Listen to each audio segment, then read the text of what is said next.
She's the first social entrepreneur on the show. She goes around the world supporting tourism companies and NGOs in their sustainability journey. And guess what? She's moving to India in just the next few days. She's Teresa Agovino. So, a very warm welcome to the show, Teresa. Thank you so much, Kaushik. Such a pleasure. I'll start with your quote from your website itself, right? It says, "We can't avoid leaving footprints, but we can choose how to do it." This was indeed very different. And tell us more about this quote specifically and also around sustainable tourism. For sure. Yeah, actually, a couple of years ago, I tried to find a way to simplify what I was doing, and actually, that quote came as a nice way to do it. Actually, so the idea is that we cannot really avoid doing what we are doing, and we cannot avoid leaving footprint in general.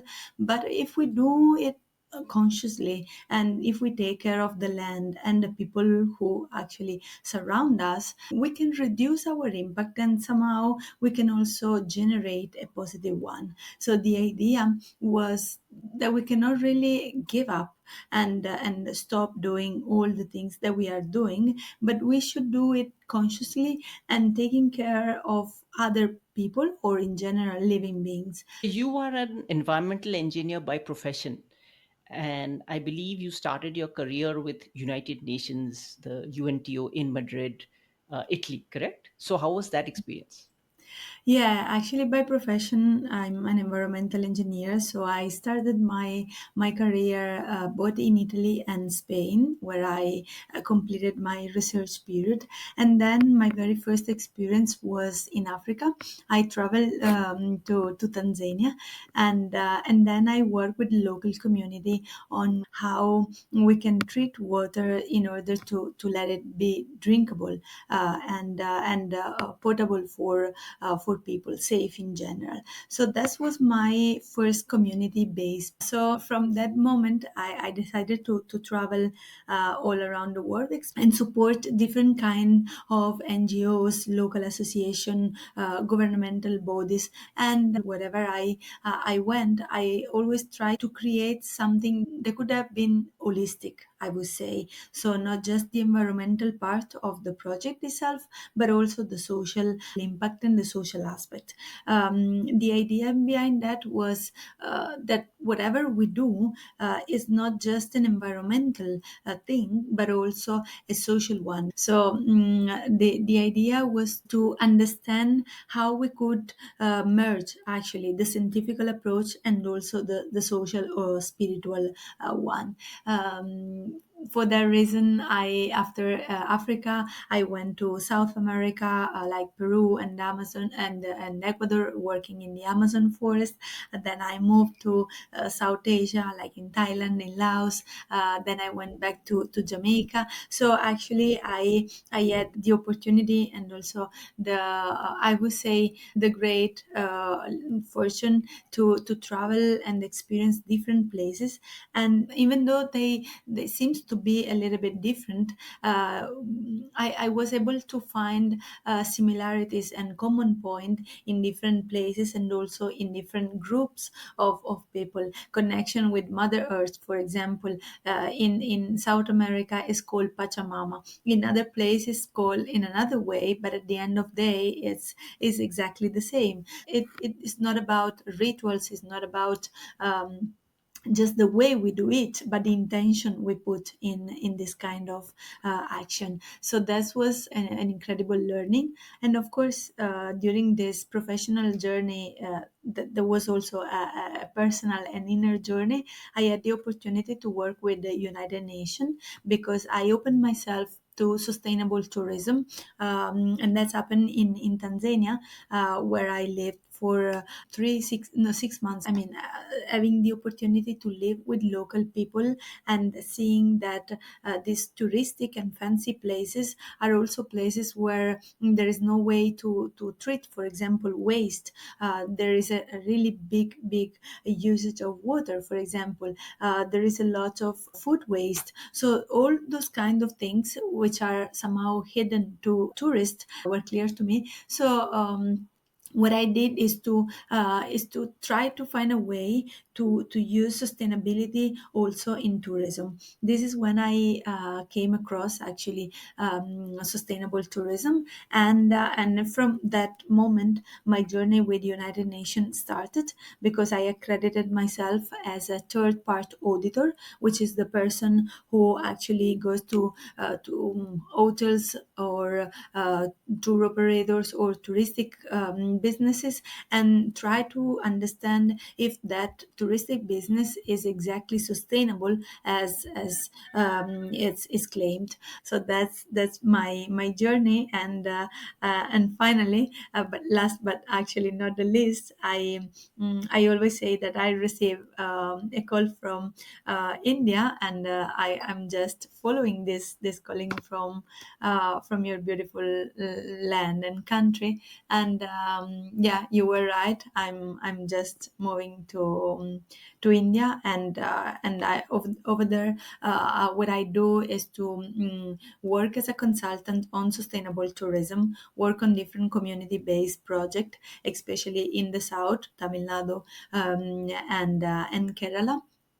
And the idea is to be actually a bridge between the Western countries and India, considering that whatever we claim as rich is not about the economical approach; it's about what we bring as humans. So that's actually what I'm trying to do. Fantastic. So, first of all, welcome once again in advance. And I actually had a couple of interesting observations about some of the projects you have done. So, I believe it was in Ecuador, right, that you had worked in the Amazon rainforest. Yeah. And the topic that you were discussing, I believe, is that who controls volunteer associations itself. Many people want to be volunteers, but then what even I have heard is that a few people come back saying, it didn't go my way, then there's politics and so on. So how did you manage this piece?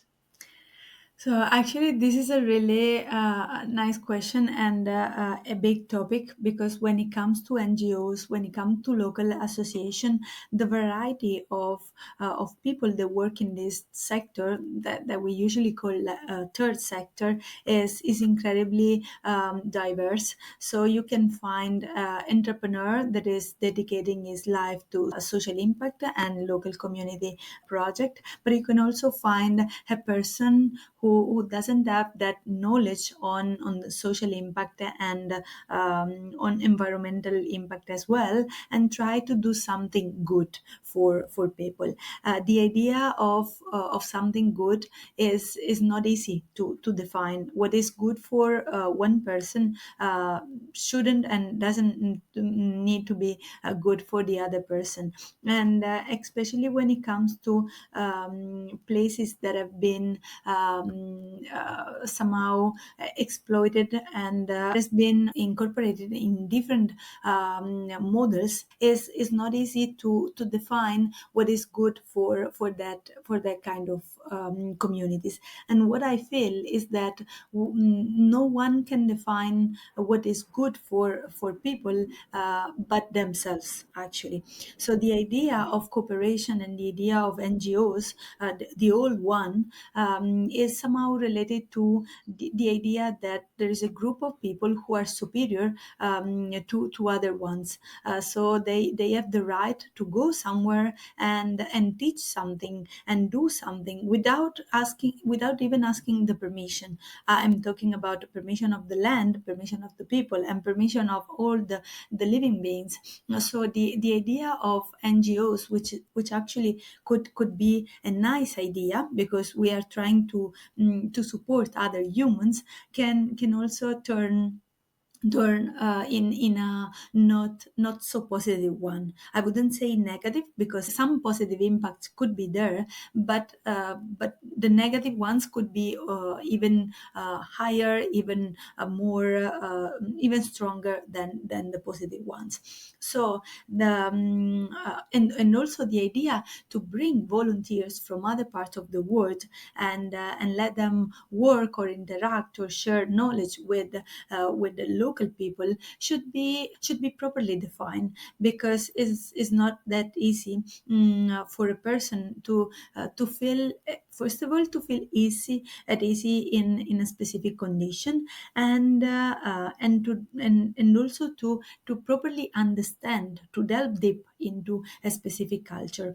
So I'm always a little bit scared when I hear, for example, NGOs that want to bring volunteers for a couple of weeks in another country. So coming from a Western country or whatever country, and going to another one, which is a different a place with a different culture, with a different spirituality, requires a lot of preparation, requires a lot of knowledge, a lot of introspection, and this can be done in 2 weeks.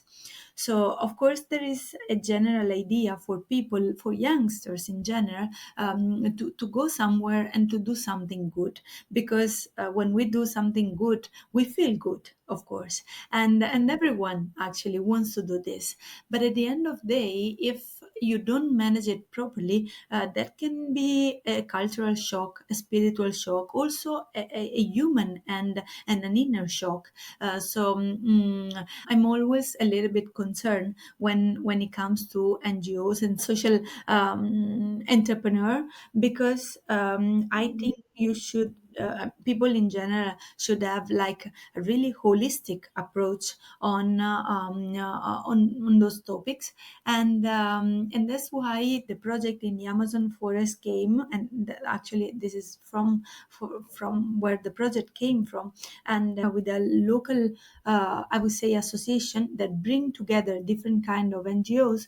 We wonder how we could really understand if an NGO is a trustable one or not.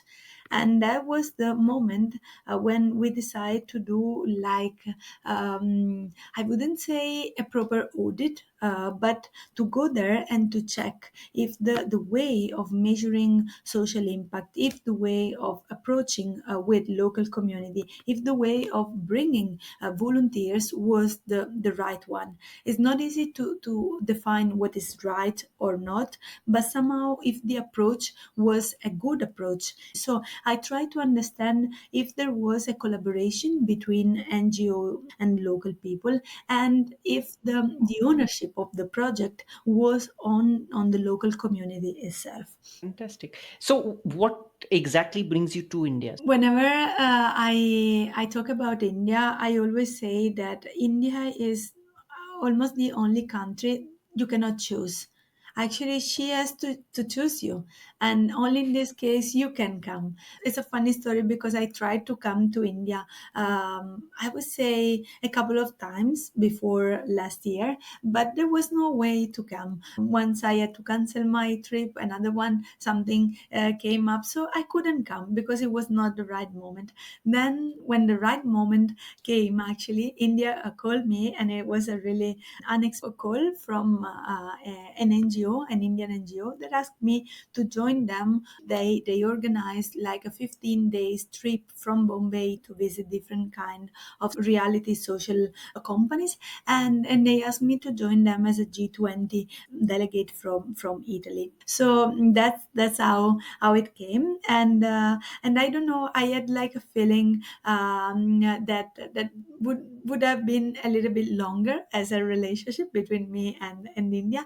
And starting from that moment, I visited some places that I explored. Actually, I fell in love with India. I felt at home. I would say Italy is not that different from India, and I felt a really deep connection. I don't know, maybe in a past life I was there. I don't know. Maybe my ancestors were Indians, and actually I decided to explore different kind of opportunities. And in that moment, when the universe wants you to do something, all the opportunities just arise, and different kind of government bodies, NGOs, and other companies ask me to support them in their sustainability journey. So what I do right now, first of all, in India, is to support hotels and touristic businesses to when it comes to their sustainability certification. So they want to be certified and to prove that they are sustainable as a business, a touristic business. So I go there, I audit, and if they meet actually the sustainable criteria, I provide them with a certification, which is a United Nations accredited certification. So this is something that I do, and different hotels all around India have already asked for this kind of certification. And another kind of thing is to support different kinds of communities, both in Bombay, for example, in Dharavi, in the slum, in Tamil Nadu, Chennai, and other places, with different kind of technical support. Could be like a wastewater management or soil pollution, other kind of project that involve the social and the local people since the beginning. So that's what I actually do in India right now. Fantastic. So, Teresa, I believe you had also mentioned that 1 out of 5 tourists actually go and check the website as to the sustainability level before choosing the hotel. Is that right? Exactly. Yeah, that's right. Especially Western people, and for that I mean European and American people are really concerned about the environmental impact of every single activity. So when it comes to choose product, activity, or also services, they always try to understand if there is a commitment, environmental and also social commitment of the company itself. So there is a big movement, which is an American movement, that certify companies for according to their environmental and also social commitment. So this kind of logo, this kind of, I would say, awards actually allow people to properly choose their service and product according to this kind of standards. And when it comes to hospitality, the situation is exactly the same. One out of 5 tourists look for sustainability standards, sustainability claims, or also logo like green touristic logos, and that allow them to feel a little bit less concerned about the environmental impact of their journey in general.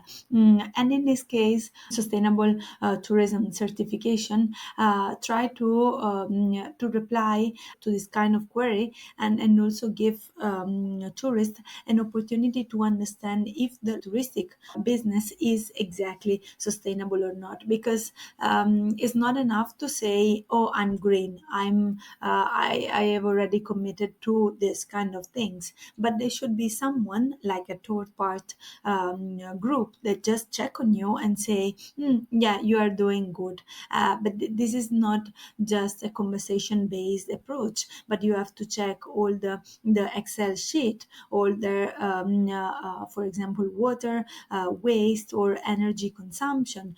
You have to check how they are working with the social communities, what they are doing, what they are the project that they are supporting. Just to give you an example, in all across Europe and America, a lot of tour operator and hotel accommodation have been already certified. And now in India, we are starting with this kind of market. Fairmont Hotel in Jaipur will be the first hotel, certified hotel, green one, with this sustainability certification, which is a United Nations accredited one. It's called Green Globe certification. And starting from Fairmont Jaipur, a lot of other hotel will be auditing in the next few months, and that will be an important leverage for touristic business, not only a marketing one, but also a way to interact with different kind of clients, the ones who are really concerned about the environment and the social aspect, and they are doing something good. So it's a niche, but it's about to become even bigger. Fantastic. So that was a very, very interesting chat, Teresa. Really loved it. Thank you so much for having come down on the show, and wishing you the very best and a very warm welcome to India very soon. Thank you so much. Such a pleasure. Thank you, Kaushik. Thanks.